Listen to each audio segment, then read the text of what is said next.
Every college basketball fan is familiar with the phrase, the road to the Final Four. While most teams fly to participate in the tournament, this year many experts predicted that a couple teams might use an actual road to reach NRG Stadium in Houston. On top of that list was the Houston Cougars, a 1 seed in the Midwest region that could practically walk to the stadium.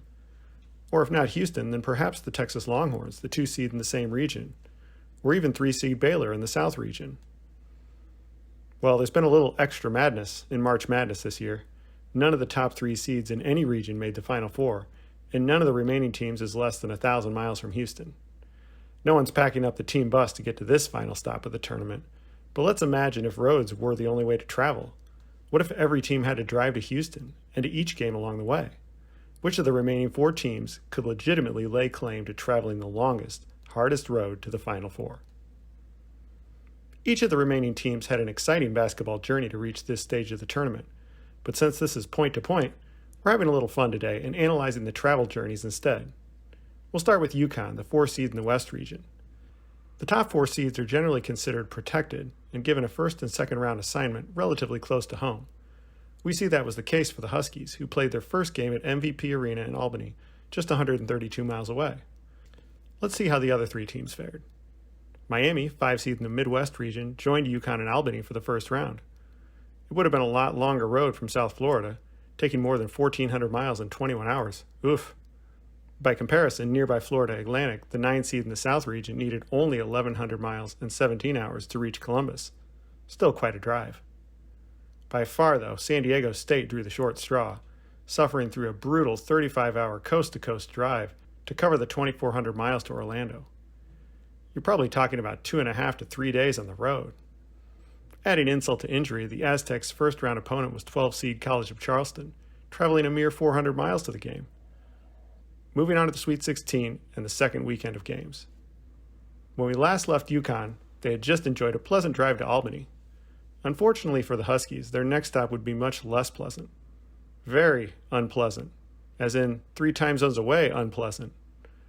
While UConn made the grueling 2,500-mile trek to the T-Mobile Arena in Las Vegas, Miami, also leaving Albany, was able to stop at half the distance as they reached the T-Mobile Center in Kansas City. San Diego State, the losers of the first leg of the journey, got a break on the second leg with less than 900 miles to the Yum Center in Louisville. FAU, meanwhile, landed the easiest journey with only 539 miles to Madison Square Garden. UConn surely looked on with a bit of jealousy from the desert. On to the last leg of the trip. All roads lead to Houston, at least for this Final Four, and Miami was the closest to start the last leg, coming from Kansas City. Only about 750 miles for the Hurricanes, making this the shortest leg of their trip. Next closest was San Diego State, covering just under 1,000 miles from Louisville. UConn, scarred from that cross-country journey to Vegas, was happy to only cross 2 time zones, but still needed almost 1,500 miles to reach NRG Stadium. And last but not least, Florida Atlantic roughed it for over 1,600 miles, their longest leg of the tournament, but probably easier to manage knowing they were going to the Final Four as a 9 seed. So, as a final tally, which team had the easiest road to the Final Four? Well, it was close between the 2 Florida schools, but FAU just beat their neighbor to the south by about 150 miles, reaching NRG Stadium with 3,292 miles on the odometer. Miami coasted in with 3,435 miles. UConn and San Diego State, each making cross-country trips, covered nearly 1,000 miles more than FAU, and might have needed an oil change along the way. UConn finished with 4,152 miles, but San Diego State was the true road warrior, racking up 4,240 miles and logging more than 60 hours on the road.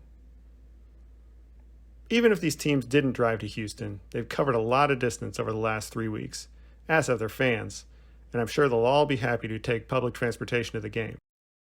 The Red Line stops right at the stadium. Good luck to the athletes and fans of the 4 teams still playing. Be safe in your travels, and remember to enjoy the journey from point to point. Thanks for watching.